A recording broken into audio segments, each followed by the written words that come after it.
So having a positive attitude is very important in the workplace and in interacting with people. What would you say would be most important when interacting with others in the audience or in a group setting?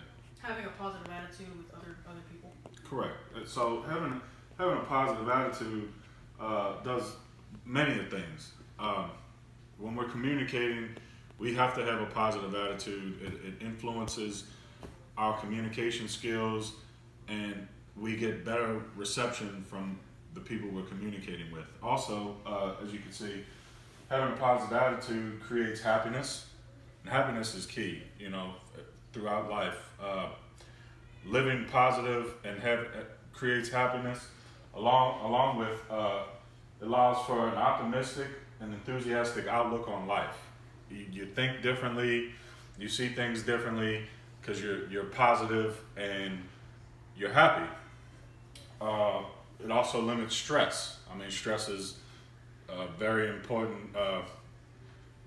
It's a very big problem, and it's one of the most harmful things in our lives that is killing people. So we want to limit stress. It also helps build successful relationships, positive relationships we need, whether it's friends, family, co-workers, school workers, what have you.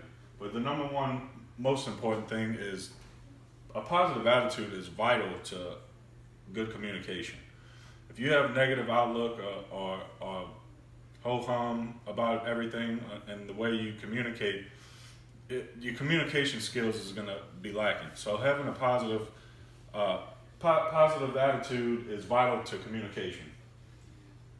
As you can see here, so how do negative attitudes affect the workplace? Well, it affects the teamwork. It also affects creativity. You're lackluster. You just don't have that spark. Everybody's negative all the time. It also brings the workplace morale down. Everybody is they're not into what they're doing. They're not happy-go-lucky. They're not enthusiastic about what they're doing. They have a negative attitude. So it could be very harmful in workplace situations. Job performance. It will cause your job performance to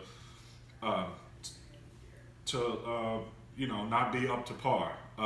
And we don't want that. Nobody wants that. That's a negative aspect. Also, it leads to high turnover rates, which means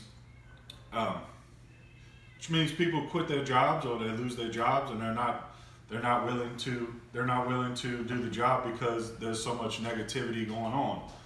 As you can see here, I have a website, some other keys for negative attitudes.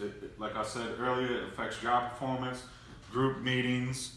The negativity brings everything down. So as we move forward, types of negative attitudes. Here are some types of negative attitudes. Not accepting criticism. If you have negative attitudes, you're not accepting criticism. That's a very bad thing for a negative attitude. Rude and disrespectful behavior. Everybody was raised right. Their parents raised them to respect others, and that's also very important. Talking negatively about other coworkers or school workers, or talking behind people's backs. That's also another negative attitude. Never taking ownership of mistakes. Not owning up to your mistakes and being accountable for when you do wrong is something that is negative. Also, you're not in sync with the team, whether it's in activities, school, football, or in a work situation. You always have to be together. Togetherness is key, and that also will hamper your teamwork. As you can see here, I have some other types of negative attitudes. List of negative attitudes. As we continue to go forward, positive attitude is in your future. The solution starts with me. So solution starts with me. I'm in charge of making positive changes in my life. Some other key types: exercise, meditation, volunteer work, enjoying your family, and also strengthening your relationship with God. As you can see here, I also have another website here that kind of touches on what I just was mentioning, letting go of negativity. So as we continue, what have we learned? We must focus on overall well-being and happiness. That is key in a positive relationship and positive attitudes. We also must apply these changes to our everyday lives, continue to strengthen ourselves and get better as human beings and overall as team members.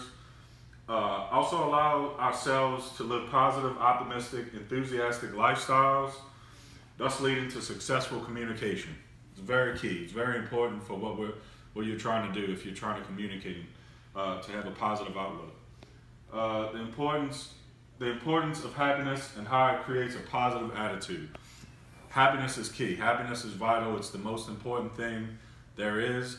And if you're happy, you'll have a positive attitude. So as we touched on everything, some of these communication barriers, as Rosa touched on with language, how language barriers could be difficult as far as communicating. Emily also touched on physiological barriers, how that could be difficult when communicating with others, as well as Jordan, the lack of common knowledge. These are all communication barriers that we must take time, reflect, and try to better ourselves to complete and get better so we could have better communication overall.